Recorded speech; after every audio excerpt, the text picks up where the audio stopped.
Today's Marvel Snap deck highlight is my absolutely favorite brew to play in our current Thanos infested wasteland, and that is Hawk Bounce. So the Hawk part of our deck here is Dark Hawk, who gets bigger for each card in our opponent's deck, and then the Bounce part of this deck has two different cards that enable it: Beast, who returns all of our other cards at a given location to our hand while making them cheaper, and Falcon, who returns all of our one-cost cards to our hand. The base idea of this deck is we're going to utilize things like Korg and Iceman and Widow to disrupt our opponent's game plan, and then we're going to bounce them back to our hand with Falcon and Beast and do it all over again. Then we are winning the game with Darkhawk stats, Angela getting larger, as well as Bishop getting big as we play lots of cards out here. One of the other headlining cards in this archetype is definitely Bast. Everything has very low stats in this deck, and setting everything to 3 is a pretty big upgrade. Bast most notably interacts profitably with Mysterio, because not only is the base Mysterio set to 3 power, but all of the illusions have 3 power as well, meaning Bast basically turns Mysterio into a mini Doctor Doom, and all these Mysterio clones trigger Bishop when we play it out as well, meaning a single Mysterio adds well into double digits worth of stats to the board in this deck. At any rate, I hope you enjoy the game highlights that I have for you today. I think this deck is a ton of fun with a lot of complex sequencing that's very rewarding to get right. Remember, if you do enjoy, to snap that like button and check back in again tomorrow for another highlight here on YouTube. And then, oh, well, that's a Bishop. Well, we're definitely doing that then.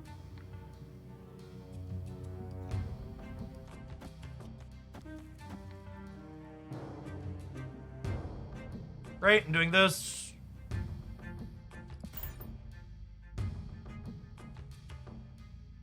Why is Bounce so much fun?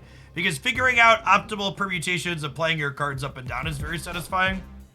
They already Reality Stone, so I don't have to worry about the Nexus randomly going away, which feels good. We do have to worry about Thanos, though. Thanos could be 21 stats over on the left.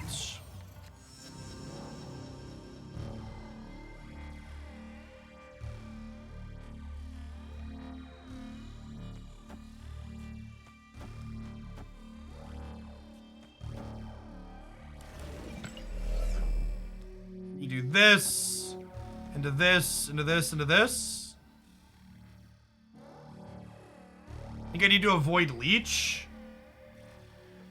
I don't know. I think I need more stats on this thing. I don't think I can afford to play around Leech here.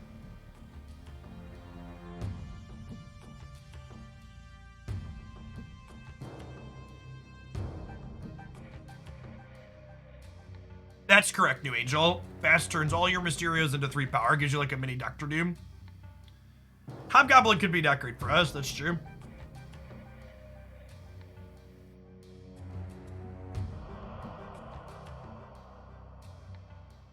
I think this deck is much worse without Bast.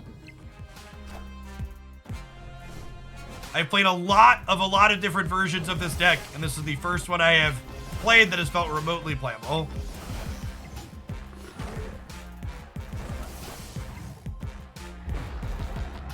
It puts the leech on the skin or else it gets the hose again. So if they 21 power Thanos here, that puts them to 27.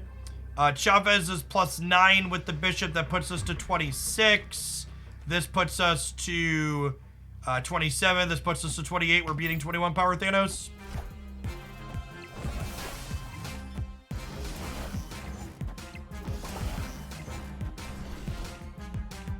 Actually calculated.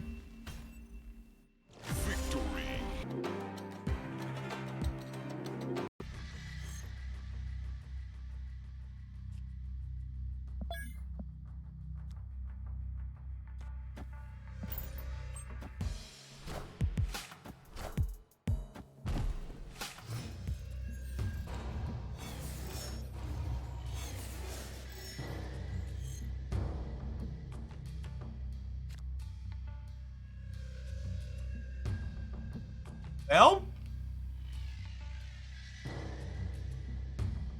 oh, snap.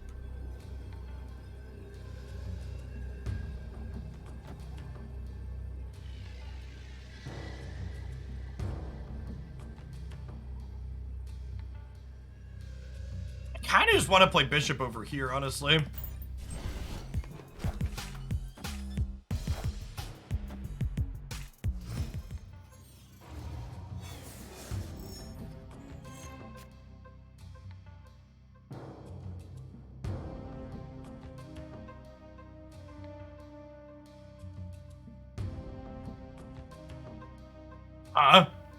Well, that got real fucking awkward real fast.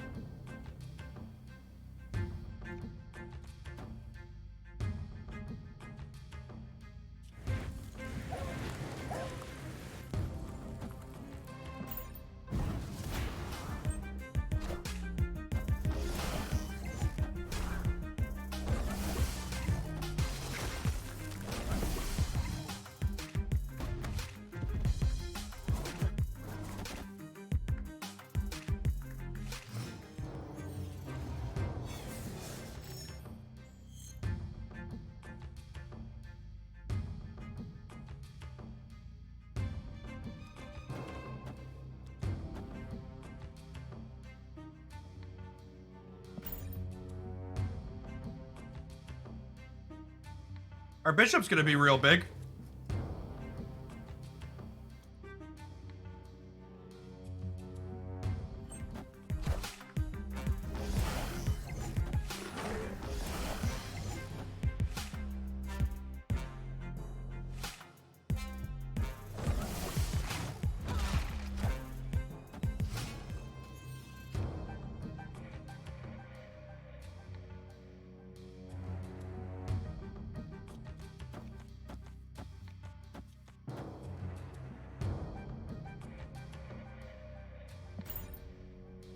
And then these are all zeros.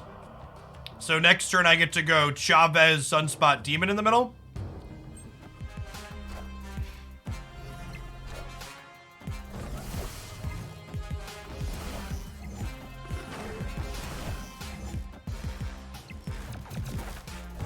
Oh, I can play Chavez in the Plunder Castle. That's true. Sorry, in my mind, the Plunder Castle was Sanctum Sanctorum. But you're right, we totally can just play a card there, huh?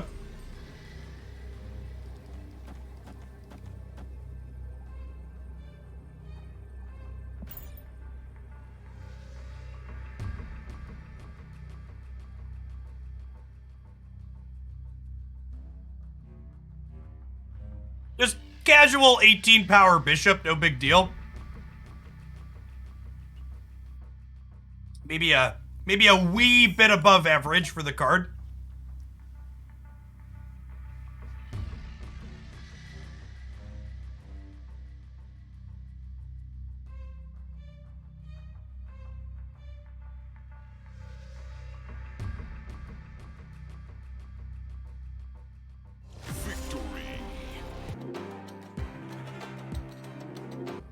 Shuri's Lab is absurd for our deck.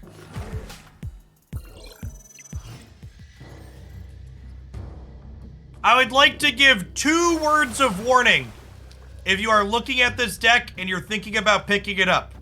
1, this deck is not as powerful as Shuri and Thanos. 2, I've played a lot of this deck. There is a reason why we have an Inked Beast. This deck has some of the most complicated sequencing of any deck you will play in Marvel Snap. And if you do pick it up, you should expect to lose a lot learning how to play it.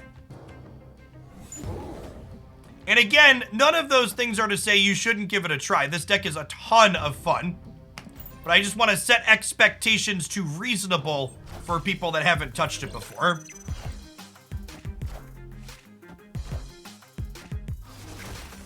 Darkhawk getting hit by Iceman is actually incredible for us. It's exactly the one we wanted to have hit.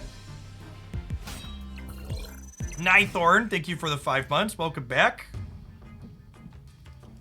But like, we snapped Shuri's Lab for a reason, right? Like, we get to double these, and then we get to pick them all up, and we can do it again. We're gonna have a 12 power hood.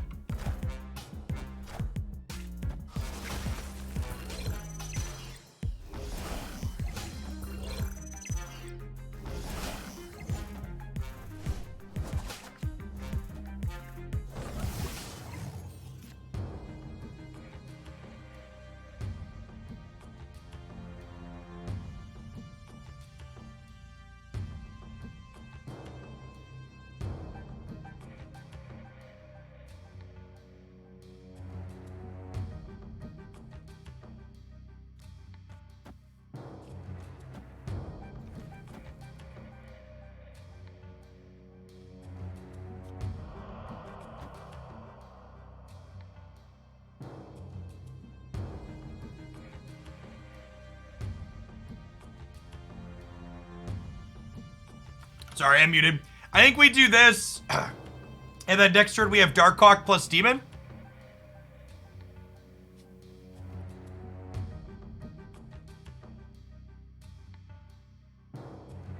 Our Bishop gets massive here, too.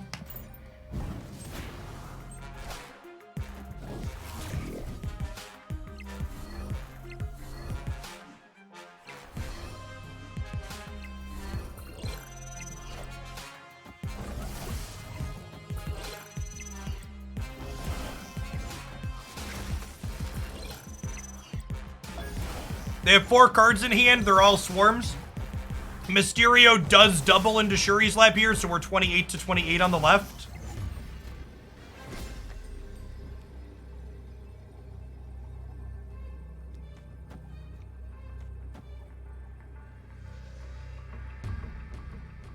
So their hand should be Swarm, Swarm, Swarm, Swarm Chavez here. So this is a win.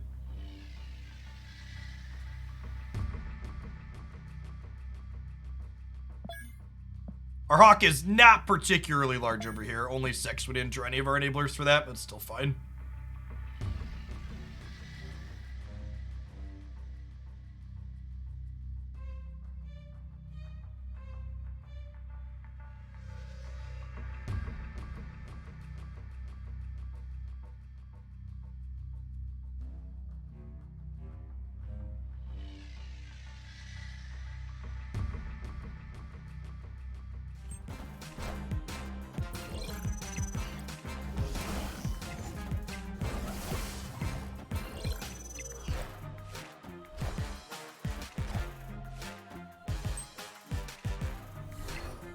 Oh, wait, do we lose the breaker? No, we're good. Now it's close because our Hawk was small. Victory. Don't judge him, Chad. He's a grower, not a shower. They're up by 6. We're up by 11. Also, like, especially if you're someone that subs or prime subs to my channel, don't worry about providing ad revenue for me on YouTube or anywhere. If you donate even $1 a month to a content creator that you watch, that's more money than if you watched every ad on every video they put out for the month. Like, the ad revenue could add up when it's like tens of thousands or hundreds of thousands of views in a month, but like, one individual view is not worth much.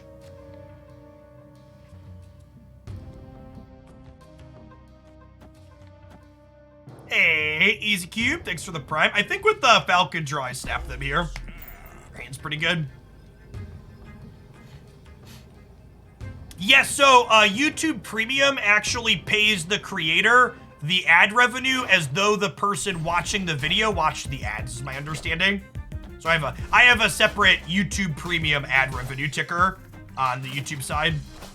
Super Freak, thank you for the sub gifties. That's super generous.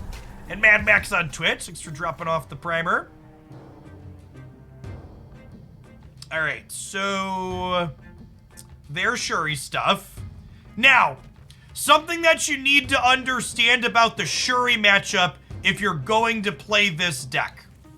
This deck basically never beats Shuri's good draws.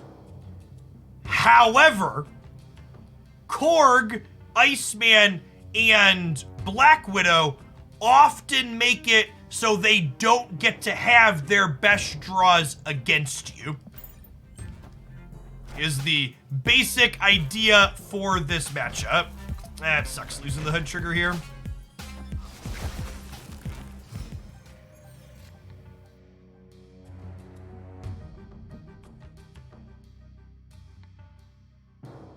Okay, and then next turn, we're drawing Chavez. So on turn 5, you basically have to decide, are we playing Chavez on turn 6 or not? And I think this is a turn 6 Chavez game. Our Hawk is gonna be 3 plus 10, 13. I think I'm just gonna not play for the negative zone. We'll see what they do, but I'm inclined to not play for the negative zone here.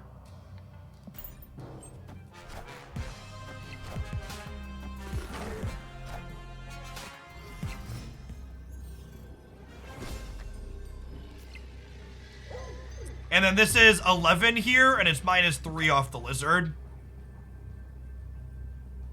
So we go to 29 and they go to 25. And we're a +18 over here, so we should be good to go. Maybe like Shang-Chi plus a 1-drop.